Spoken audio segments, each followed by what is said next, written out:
Boker Tov les filles, Shavua Tov, j'espère que vous allez bien en cette veille de Sukkot, une fête de grande joie, Baruch Hashem.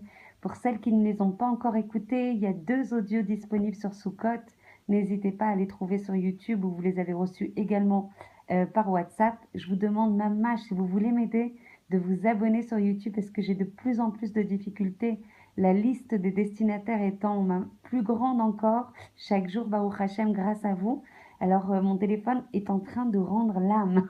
Donc, si vous pouviez vous abonner et puis faire abonner de nombreux amis, n'hésitez pas. Vous aurez un mérite énorme si vous partagez ces quelques minutes de Torah. Aujourd'hui, je vais m'atteler avec l'aide d'Hachem à vous faire partager une mitzvah. C'est une très bonne affaire. En fait, en investissant très peu de temps, vous gagnez un mérite immense. On va en parler, c'est la mitzvah, assez méconnue chez nous les femmes, de Kriyat Shema à la Mita. En tout cas, pas forcément réalisée tous les jours, comme il se doit. Donc, Kriyat Shema à la Mita, c'est la lecture en fait du schéma juste avant de s'endormir.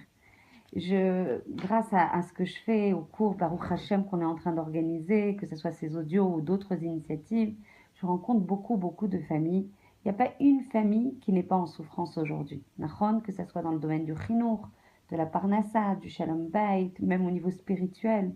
Et en fait, une des préconisations de Chazal, de nos Chachamim, est de dire tout le monde est en mashber et brisé par des souffrances ou des épreuves, etc. Un des meilleurs moments pour apaiser ça, c'est Kriyat Shema à la Mita.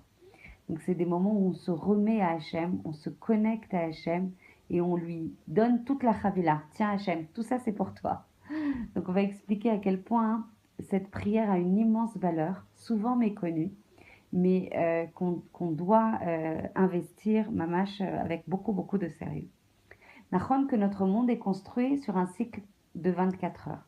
Une personne normale, on va supposer qu'elle dort entre 6 à 8 heures chaque jour. Pour la plupart des gens, ces 6 à 8 heures de sommeil, ils ont très peu de sens. On s'endort. On n'a pas l'impression que ça a une portée immense en termes de mashmaout. Et en fait, dans la vision de la Torah, mais c'est les gamré acher. Ça a une portée énorme. Alors toute la journée, on va être occupé, on va courir à la maison, on va s'occuper des enfants, on va être au travail, très investi, très peu de temps pour que les baillottes, les problèmes que l'on a puissent avoir le temps de s'exprimer. Quand est-ce qu'ils vont s'exprimer, évidemment? Ils vont s'exprimer justement au moment où on va aller dormir. On ferme à peine les yeux et tous les problèmes, la personne qui nous a énervés, le problème qu'on n'a pas résolu avec l'enfant dans son école, etc., tout va remonter en bloc. Et on sait, sauf qu'on n'en est pas conscient sur le moment, on sait que dans le long terme, ces marchavot raot, ces regashot ces sentiments qui sont difficiles, etc., vont porter préjudice à notre neshama et à notre matzav ruach. Donc en fait, on se rend compte qu'avant de dormir, il se passe des choses très importantes et que la meilleure façon d'apaiser tout ça et de dormir avec un bon matzav ruach et connecté à la source de vie qu'est Hachem, va se passer par le Kriyat Shema à la Mita.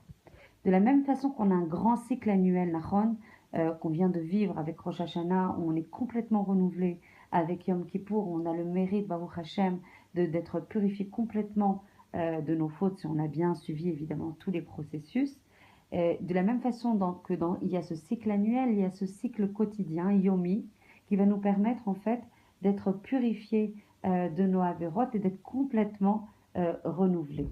Donc ce processus va s'inscrire dans ce processus plus global qu'est le processus de Rosh Hashanah et de Yom Kippour. Du coup, le matin, la personne elle va se lever plus fraîche, moins fatiguée, dans un matin voire plus joyeux, plus apaisé. Mais pourquoi un homme, en fait, concrètement, est fatigué le soir? Et on trouve au niveau du pshat, au niveau du sens simple, une référence au pasouk dans Bereshit qui dit « Esav est venu du champ et il est fatigué ».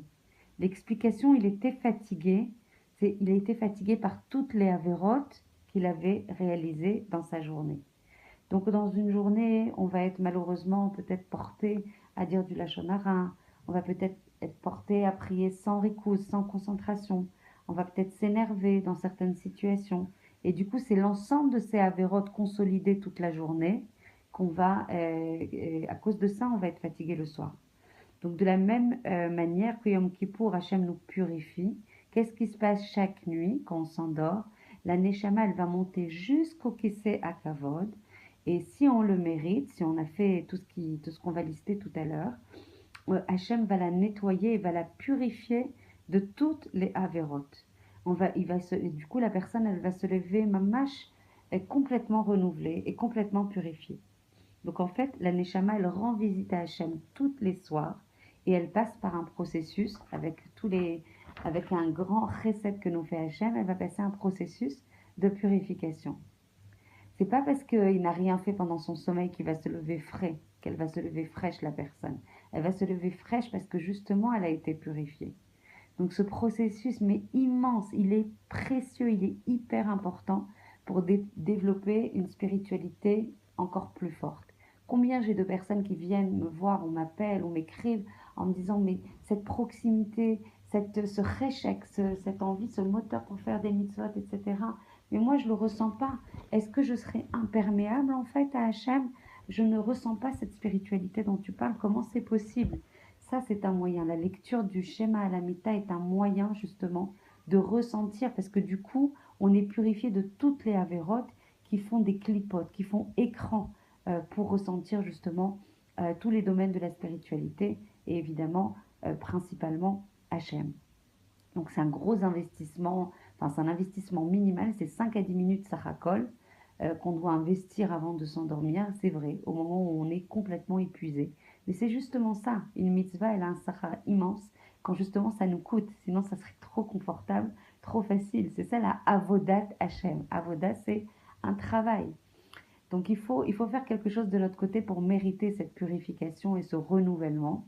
Et du coup, quand on va lire Kriyat Shema à la Mita, quand on arrive à intégrer la notion de Shema Israël juste avant de s'endormir, quand on comprend Beyadecha Afkid Ruchi, dans tes mains Hachem, je délivre, je te livre, je remets ma Neshama, mon Ruach. Quand on lit un passage du Tehillim, le 91, qui s'appelle Yoshev Beseter Elyon, je dors à l'ombre de toi, je dors à l'ombre de la Shekhinah. On se lève, je vous assure, vous le verrez dans le temps, si vous prenez sur vous cette mitzvah, même si je sais qu'il y en a déjà certaines qui le font.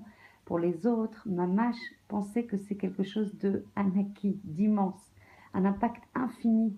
Vous allez vous lever avec plus de joie, vous allez vous lever avec plus de réchec pour faire les mitzvot, vous allez vous sentir plus neuf le matin.